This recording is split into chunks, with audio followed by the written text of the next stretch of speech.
Hello everyone, Toto back with another Raiders video. In this video, I'll be giving my game preview for the Raiders Texans Week 7 game, so let's get into it. Raiders are 1-4 and need to win very badly, so they are, they have the Texans on their schedule now. Next, going to the season, I did think this was the easiest game of the schedule.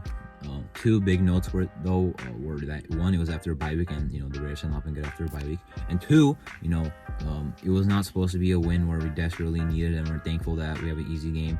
It was supposed to be, we already have a good record. It's just going to get better after this game. But now, that's not what the case is. And now, I can't even trust us to beat this Texans team, to be honest. Lovie Smith is a very good defensive coach.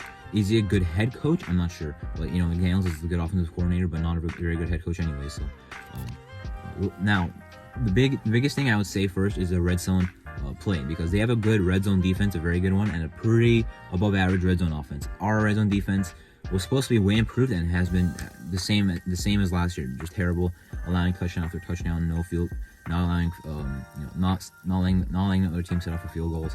Our defense has been good this year, but when our team does get in the red zone, it's pretty much a touchdown every time like last year. And our red zone offense should also have been improved, but is not. Waller is not doing what he should be doing. Adams is doing exactly what he should be doing. Renfro has been hurt and has no touchdowns this year.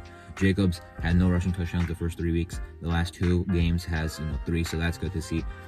And then DC has not been very good in the red zone, although he should have had a couple more touchdowns on the board, which were dropped by Waller in the Titans game. One was an interception. Regardless, that's my biggest concern for this game. If this is a close game, which hopefully it isn't, we do need to get a red zone play improved. Now, even if this game is not a close game and we don't need the red zone offense and defense to be amazing, there are going to be close games where we need that to be the case later this season. So that does have to be improved eventually. We did have a bye week. A pretty early one, but hey, we did need one desperately. A little break to get things under control again. So hopefully we do get that under control, because we had the bye week to prepare and get it fixed, look at the film, all that type of stuff. The Texans defense isn't very amazing. They do have Jonathan Greenard out. Well, talent-wise, it's not very amazing. They do have Jonathan Greenard out, probably their best defensive lineman. They still have a couple of other guys in there: Jerry Hughes, Mario Addison, Roy Lopez. An offensive line I think we can handle. I think our run blocking has been so amazing this season. I think they'll continue to do that. I think we'll go into this game with the same game plan we had in Week 4 and Week 5. The same look. Darren Munford the sixth alignment. Jakob Johnson in the fullback. Jacobs in that running back. Matt Collins, Devontae Adams, the receivers. And just run off all of the Texans. I think we can do that again this game. Even though we lost against the Chiefs, that same exact game plan was working.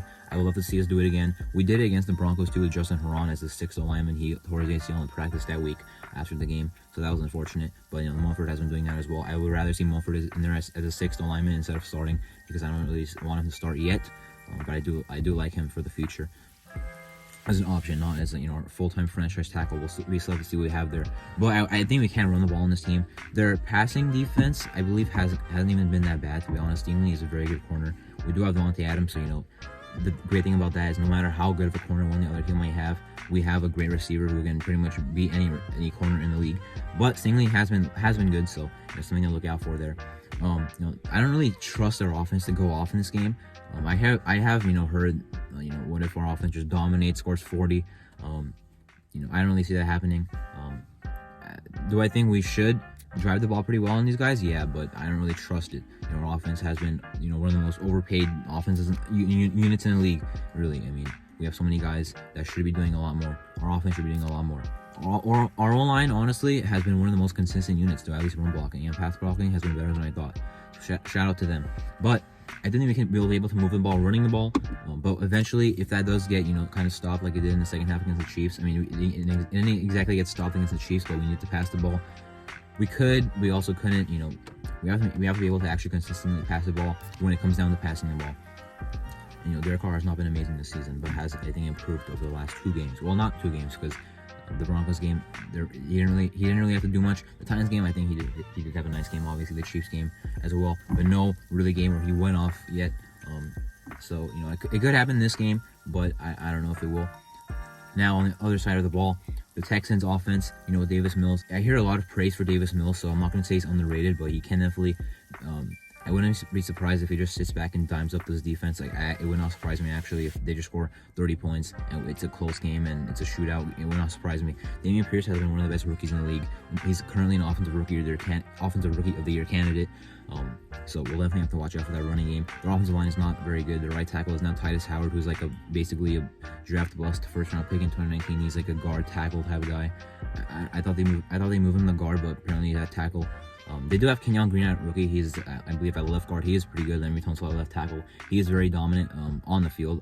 Off the field, there's some other things that go on there. But I think Chandler Jones will have his hands full. But Max Crosby should be feasting in this game. Absolutely, I could see him getting 2 or 3 sacks, just dominating in this game. Run defense, all that. Our run defense has been nice this season, but I will look out for a good running game by the Texans. Passing the ball, I don't think they've been amazing, but they do have Brandon Cooks, Nico Collins, and Chris Moore is questionable, and Brevin Jordan at tight end is also questionable. But I would definitely look out for that because the passing defense has not looked amazing, has held up, but I could see us, as I mentioned, getting dimed up. No Nate Hobbs in this game. Rocky Sin has been a top 10, maybe top 5 corner this year. I hope that continues. Amik, he had some great parts of the season, but last game, he did not look good. I love our safety trio. I love how it's rotating with Harmon, Abram, Merrick. I hope we don't trade Abram. Cleveland Farrell, I'd be fine with us trading just because I want to see Kuntz out there more, and even Bauer, who had a really good preseason. But right now, I think Klee at least is serving a role for us. I honestly wouldn't mind if we kept him or moved on from him. But Abram, I do want us to keep. Anyway, we're not going to get much for Farrell, and we're not going to re-sign him pretty much. And Abram, I think there's a chance we might re-sign him, but anyway, it's not going to be a big contract, and we're not going to get a big amount for him. Like, at best, a fifth. Like, I doubt we're getting a fourth or a third from him. We're getting a fifth at best, if we're lucky. But I hope we do keep on. I hope we do hold on to him.